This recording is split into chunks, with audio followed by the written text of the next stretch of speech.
Welcome back. ہم بات کر رہے ہیں آئین اور عوام، اور آج ہمارا فوکس ہیں ملک کے جمہوری ادارے. سینیٹر پروفیسر خورشید احمد صاحب، آپ قومی سلامتی کی کمیٹی کے رکن بھی ہیں قومی پارلیمان کی. کیا واقعی پالیسی بنانے کا اختیار پارلیمنٹ نے حاصل کر لیا؟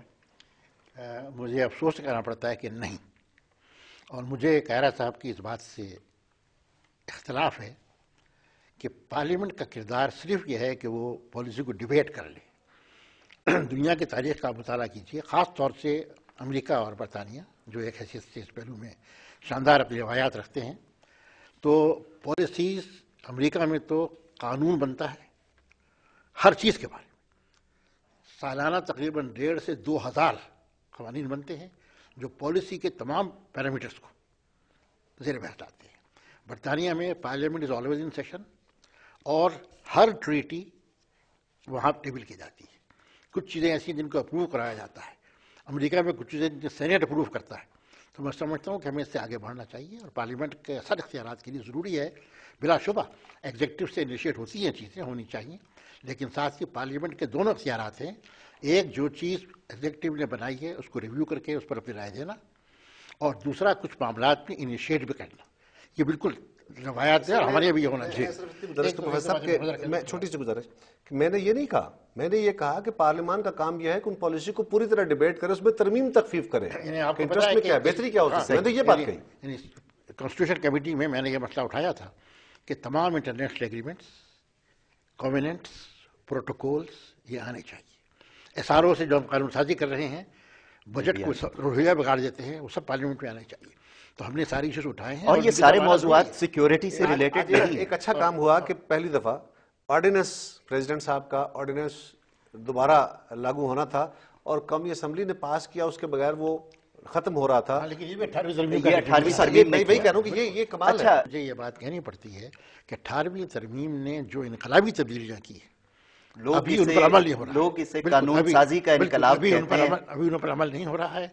بہت جہاں ہو رہا ہے وہاں بہت سلو ہے، اور لیٹر اینڈ اسپرٹ فالو نہیں کیا جا رہا ہے. اگر ہمیں قوم کا اعتماد چاہیے اور پارلیمنٹ کی بالادستی فی الحقیقت لوگ محسوس کریں، تو اس کے لیے ایگزیکٹو کو بھی اپنا رویہ بدلنا ہوگا.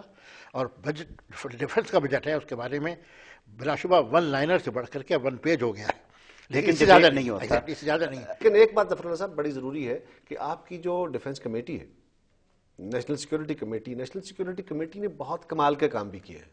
یہ بھی پہلی دفعہ ہوا ہے کہ فوج کو یا فوج کے اداروں کو یا آپ کے انٹیلیجنس کے اداروں کو نیشنل سیکیورٹی اور پارلیمان کے سامنے پیش ہو کے اپنی وضاحت کرنی پڑی.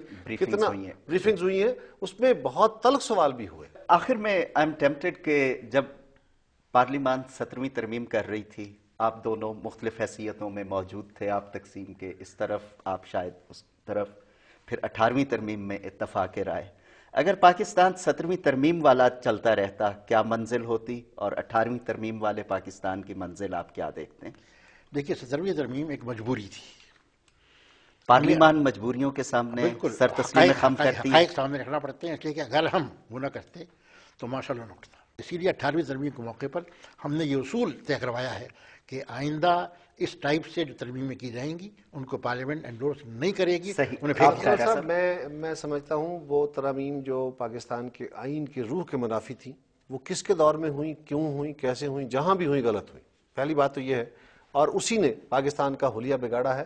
آج ہمارے اداروں کو یقیناً اپنا رول پلے کرنا چاہیے. اداروں کو اپنے آئینی اختیار کے اندر رہنا چاہیے. تھوڑا سا میں نے جیسے بار بار کہہ رہا ہوں کہ پریکٹس کے ساتھ اس کا عمل درآمد ہوگا، لیکن پبلک پریشر حتمی اپنا رول طے کرے گا. دنیا میں جن ممالک نے آگے کی طرف سفر کیا ہے، منزلیں پائی ہیں، انہوں نے عوام کی رائے اور عوام کے اداروں کو عزت دی ہے، توقیر دی ہے، ان کی باتوں کو عملی تدبیر دی ہے. پاکستان کیا اس سفر پہ گامزن ہے؟ 18ویں ترمیم نے کئی امکانات روشن کیے ہیں. اس کے ساتھ ہی ہمارے پروگرام کا وقت ختم ہوا چاہتا ہے. میں شکریہ ادا کروں گا اپنے معزز مہمانوں کا، محترم سینیٹر پروفیسر خورشید احمد صاحب اور محترم قمر زمان قاہرہ صاحب.